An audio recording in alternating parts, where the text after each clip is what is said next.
GoForThe2.com in with the December 15th bowl matchup predictions. 5 bowl games on December 15th. I'm going to put out about 5 videos straight through the college football playoff on the 29th and the January 1st games right here on YouTube. Going to put out about 2 or 3 videos this week. This is Tuesday, December 11th, straight through next week, so check it out. If you want a sneak peek of all my predictions, you can tune into the College Football Today radio and TV show right here on the Fantasy Sports Radio and TV Network, Channel 238, Optimum or Cablevision in New York, New Jersey, Connecticut. Or you could stream it live on YouTube, FNTSY, College Football Today, this coming Saturday, 10 o'clock in the morning Eastern Time. We'll have in studio Hall of Fame running back Marshall Faulk. We'll be breaking down December 15th through Friday, December 21st games. He'll be with us every Saturday, straight through the college football playoff and national championship game. On January 7th, we'll be doing a show on January 5th, so check it out, FNTSY, College Football Today. Let's jump right into the first matchup. It's a very good battle between North Texas and Utah State. Utah State 10-2 overall, ranked 21st in the country. There are only 2 losses. Week number 1 in East Lansing to Michigan State. They lost that battle by 7 points. They were a 20-point underdog in that ball game, played the Spartans very tough, and lost later in the year to Boise State. Their head coach, Matt Wells, will not be on the sidelines. He now has become the new head coach of Texas Tech, taking over for Cliff Kingsbury in Lubbock. Does that factor into this ball game? Remains to be seen. I think it could play a factor in this battle. When you look at last year in terms of interim head coaches, the only interim head coach to win his bowl game was Odell Haggins for Florida State in that victory over Southern Miss. When you look at Utah State, very physical offensive line that wants to run the football. They're averaging 205 yards on the ground and passing for 288 through the air with their quarterback, Jordan Love, that has completed 65% of his passes, 3,208 yards, 27 touchdowns, only 5 interceptions. That offensive line has only allowed 9 total sacks as a unit and is going to be going up against a very fast and speedy defensive front 7 in North Texas. That'll be the matchup to see play out for Utah State's offense. Defensively, the Aggies are very solid. They're allowing 140 rushing yards per game, giving up 240 through the air to opposing offenses, and have held opposing quarterbacks and offenses to only 34% on third down conversions. This is an opportunistic team in Utah State that enters this battle plus 11 in turnover margin. On the flip side, you have an offense in North Texas that wants to run up tempo with their quarterback Mason Fine. North Texas has averaged 156 rushing yards per game. They've passed for over 300, while Fine has had a very good year himself. He's completed 64% of his passes, 3,734 passing yards, 28 touchdowns, only 5 interceptions. North Texas has only allowed 113 rushing yards per game and has given up 246 through the air to opposing offenses. They enter this ballgame plus 8 in turnover margin and have held opposing offenses to 35% on third down conversions. When you look at North Texas last year, they did not step up in the bowl game. They got blown out by Troy. They fell behind early and never looked back. They were blown out in that battle. I think they push Utah State to the limit in this ball game. Utah State's the better team. In the end, the Aggies do pick up a very hard-fought 3-point win over North Texas in this matchup. Next battle is the Cure Bowl between Tulane and UL Lafayette. When you look at Tulane, 6-6 under their head coach, Willie Fritz, and have a very methodical, run-heavy offense that's averaging over 200 yards per game and is only averaging 186 passing yards heading into this matchup. They're a methodical offense that if they fall behind, they struggle to play catch-up. Their offensive line is a cause of concern if they're predictable and are put in long third down situations. Tulane has allowed 35 total sacks as an offensive unit. But if they can run the football and dictate the tempo much the way they did against Memphis, they'll be into this ball game. And more importantly, I think they win this matchup convincingly. When you look at Tulane as a whole, quarterbacks are solid. Justin McMillan makes solid decisions, completing 50% of his passes, 9 touchdowns, 3 interceptions. You have a more athletic quarterback in Jonathan Banks that's on the roster. If he's healthy, he could be called into this matchup. He has completed around 54% of his passes. When you look at the front seven of Tulane heading into this matchup, giving up 156 rushing yards per game and 265 to opposing offenses, but play very well third down defense. They're allowing 33% on third down conversions. They're even in turnover margin, but do get to the passer. Tulane has recorded 33 total sacks and can create quarterback pressures on UL Lafayette's quarterback Nunez. So keep that matchup in mind as this game plays out.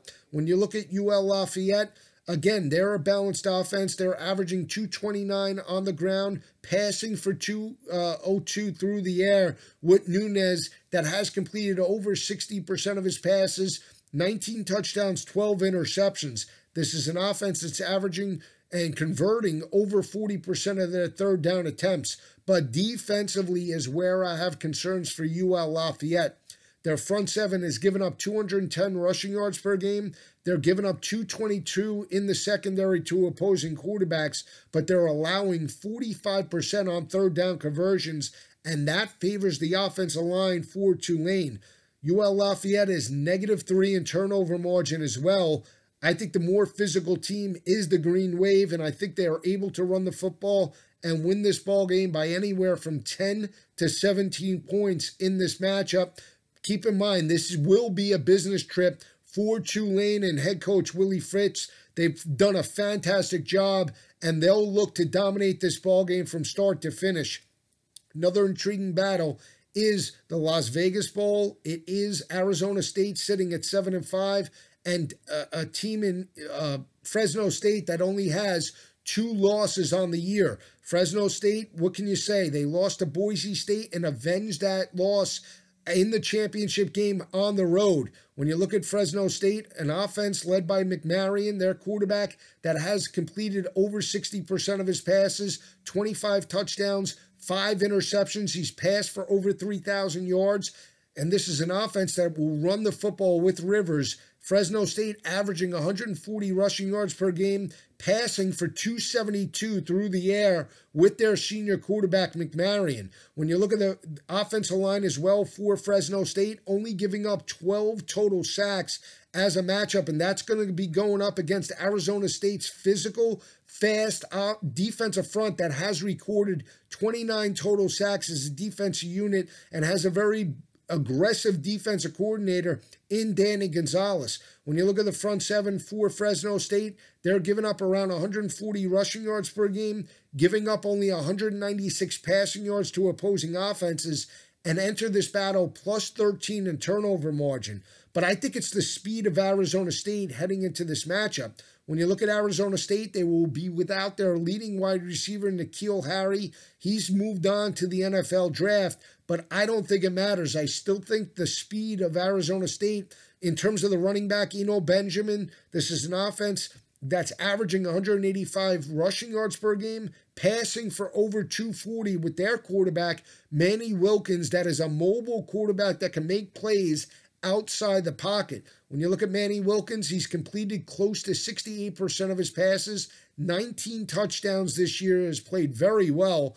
And this is a team in Arizona State that enters this matchup 29 total sacks and plus 9 in turnover margin. I think they step up. I think they're able to force turnovers and, more importantly, stretch Fresno State over the top of their secondary. To me, that's the way you have to beat the Bulldogs.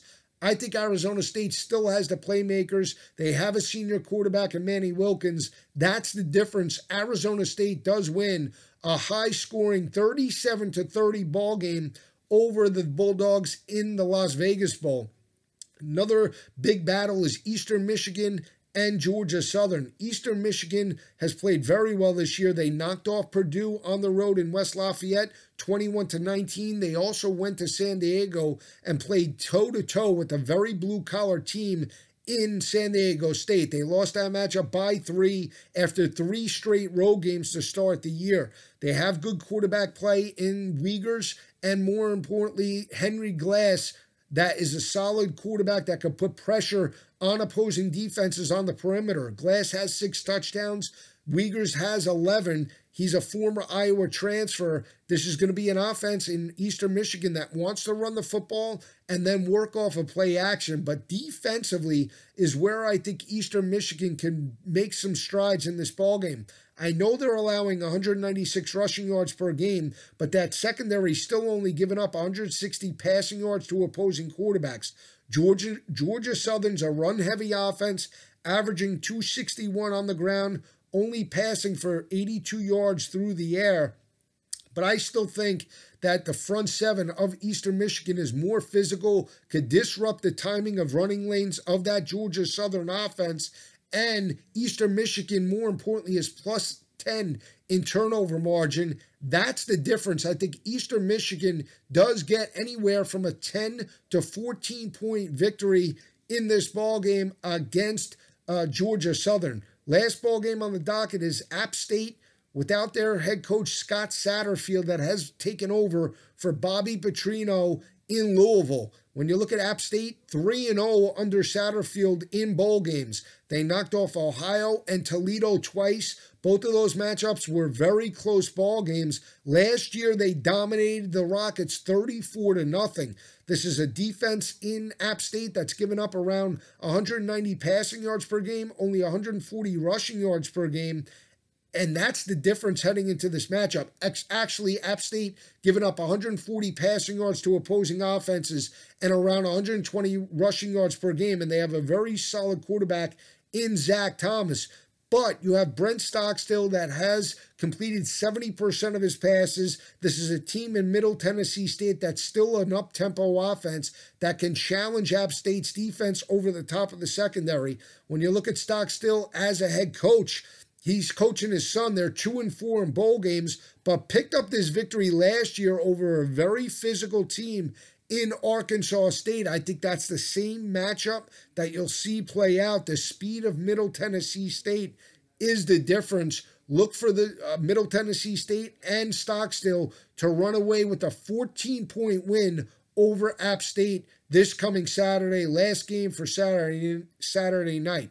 Stay with me all season long at GoForThe2.com. I'll break down every bowl matchup weekly. Another video is coming out in a day or so for the week of December 17th through the 21st. So check it out every Saturday. College Football Today on Fantasy Sports Radio and TV Network. I'll be there along with Hall of Famer Marshall Faulk. We'll be breaking down all the top 25 battles all year. Stay with us all season long.